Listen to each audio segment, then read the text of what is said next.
So let's jump right in. I don't really want to bury the lead. Let's get right to what the title of this video even is. Should you buy this video?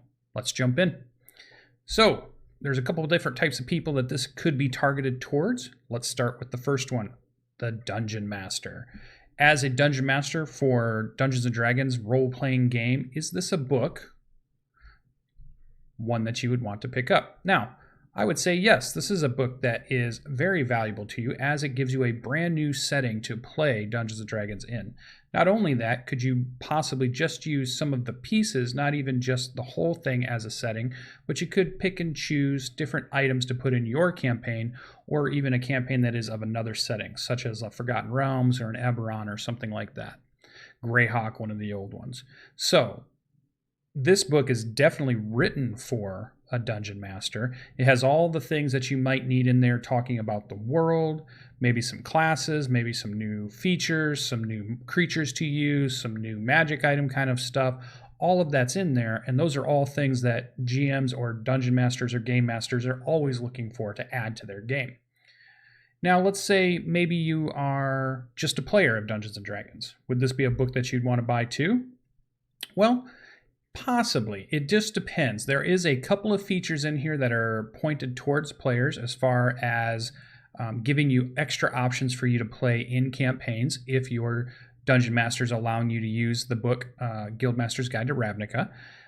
Also, there is many just kind of historical or setting kind of informational chapters that if you're really into just learning about a new world and learning about what this world is that they present to you, it could be very interesting as a player to read also. I wouldn't say that a player really necessarily needs this book, and it reminds me of some of the other releases that they've put out recently where the books are maybe geared a little bit more towards a Dungeon Master than they are a player.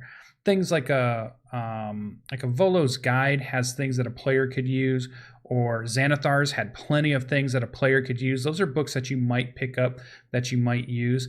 But then if we jump into something like one of the adventures, or like Storm King's Thunder, a player typically doesn't want to really pick that up unless they're just curious about the storyline after they've played through it or something like that. But it is really more geared towards a Game Master, Dungeon Master. Next, well, what if you're a Magic the Gathering player and you might be hearing about Dungeons & Dragons is creating this supplement or releasing this supplement, and it's about your game that you like to play? Is this a book that you want to pick up? Well, I would only say if you've been looking to kind of dabble in, or you've been looking to play in Dungeons & Dragons. There's not anything in here that adds anything to the Magic game itself for Magic the Gathering. There's nothing here for supplements to that game, the card game, different modes of play, or different cards or spells or colors of magic or any of that stuff in there. In fact, Magic the Gathering is not talked about very much in this game. It's mostly about the lore of Ravnica. Now, if you're a huge lore fan of Magic the Gathering and you love playing the game and you love voraciously reading all about the different stories and the different background histories and where all these things come from of this great card game that you play, well then maybe this is a book that you would pick up because it has some information in there that maybe you haven't actually seen before or you've delved into. Now, I imagine many Magic the Gathering card playing players know many of this stuff from Ravnica, but they might not know too much of it. And here it is in a nice, concise kind of book for you to go ahead and take a look at. And then what I really think this book is for is definitely the person who's the fan of both Magic the Gathering and Dungeons & Dragons, and you've been wanting to play a little bit of Magic the Gathering in your Dungeons & Dragons in some way, then this is the perfect book for you. This is the book that helps you span from playing a regular Dungeons & Dragons campaign and make it feel like a Magic the Gathering world that you're in. And it definitely captures the world for Ravnica, which is really nice. So for me, I recommend it if you're a game master who's looking for another world to play in. I recommend it if you're a fan of Magic the Gathering and you're a Dungeons and Dragons player already or game master already. Definitely for you. If you're a player, maybe there's a couple classes in here, subclasses that you might find interesting for you to play if your Dungeon Master lets you play. And there's a few other things in here just lore-wise, but I wouldn't say it's a necessity for you to pick up. And if you're a Magic the Gathering player and you've never played Dungeons & Dragons, this might not be the book that introduces you to it, as you might need the other books to go ahead and play Dungeons & Dragons first. So things like the Player's Handbook, then into the Dungeon Master's Guide, or even the Monster Manual are definitely books that are kind of required to support this book. But let's jump in. Okay, so we've got the lead out of the way. You now know my recommendation, and you know I'm a little soft on Wizard of the Coast, so you know I'm always giving pretty good reviews, and I like the books. I purchased the book myself, but let's get to a few statistics. So I wrote a few statistics down for Guildmasters Guide to Ravnica.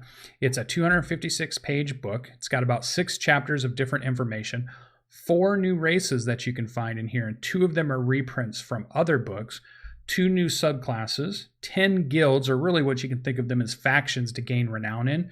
And it looks like it lists most of them up to like a level 5 of renown, and they have rewards and things that you can do.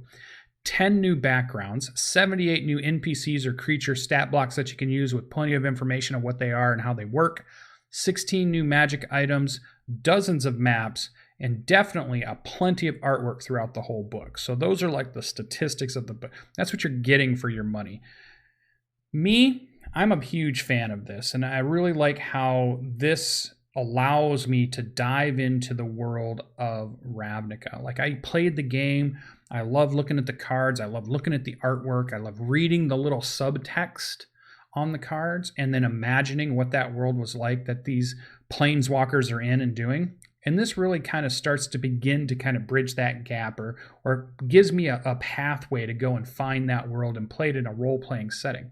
Now, you're not really a planeswalker in this, so you're not at that super high level of slinging magic, but you're more like a citizen of Ravnica. You're more like one of the grunts. You're more like one of the adventurers. You're more like one of the citizens of the Ravnica city itself. So this isn't really being the spell slinger with all the colors of magic at your disposal. In fact, colors of magic aren't really even mentioned in the book. This is definitely just a take on the lore of Guildmasters Guide to Ravnica. So it's a lore of Ravnica more than it is here's how you could play Magic the Gathering but with D&D rules. It's not really that kind of book. Now, I like the art style. I like that the both franchises are big on different type of fantasy, high fantasy art. So you will get things that are spectacular, like sphinxes and dragons and griffins and all these kinds of things. Angels, demons, devils, goblins, ogres, all these creatures, undead and everything in there. But then you also kind of get like this idea of the warring of the factions, the warring of these colors of magic, or the warring of the factions in Ravnica, which are these guilds that are ran by the guild pack. And the guild pack is maybe packed, I'm trying to say there, is starting to weaken, or something's happened to it, and now they're starting to jostle for their position once again, or maybe it needs to be remade or reformed, depending on where you want to put your campaign in that. And this book's really good about doing something like that. The one thing that I kind of think about is that when I first heard Guildmasters Guide to Ravnica was going to be created, my mind kind of was really wild with all the different kinds of things that you might get. You might get a reimagining of how to cast magic in Dungeons & Dragons. You might get many more spells. You might work in this colored magic thing instead of schools of magic, which is what you have now. And in reality, you really don't get that. So it is definitely a book that talks about setting. It uses all of the rules from Dungeons & Dragons currently. I can't think of a single additional rule or rule change or optional rule that you would need.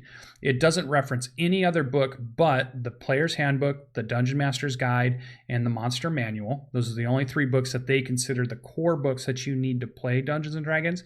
And then this one could be on top of that to say, okay, now here's the setting that you're going to play in. And that's really what this book is for. It is not a recreation of the Magic game in Dungeons & Dragons, if that's what you were looking for. It's not the idea that this could somehow allow you to sling the same type of spells or do the same type of things that you would do in that Magic the Gathering game. But it is a really good supplement for being able to play in that world, and I really think that Ravnica is a fantastic world to maybe run a campaign in, especially if you're looking for something that has that big city intrigue, has Gangs of New York kind of style play to it, has all these factions vying against each other. There's so many different possibilities for storylines and hooks and things that you could do based on all of this lore they give you in this book, that you could run many campaigns out of this for quite a while. Now, I do believe it's a supplement that we're going to see maybe more of. I think this is the first run of some of the Magic stuff that's going to come in, and I think it's a good indication that they don't want to put Magic the Gathering in Dungeons & Dragons. They want you to be able to dress Dungeons & Dragons in Magic the Gathering clothing. So if that analogy makes sense. So they're not really bringing in rules and bringing in changes so that it plays more like the other game. It's more about diving into that lore and making you feel like you're in that world, though as a different character or actor or protagonist than you normally feel like if you're playing Magic the Gathering.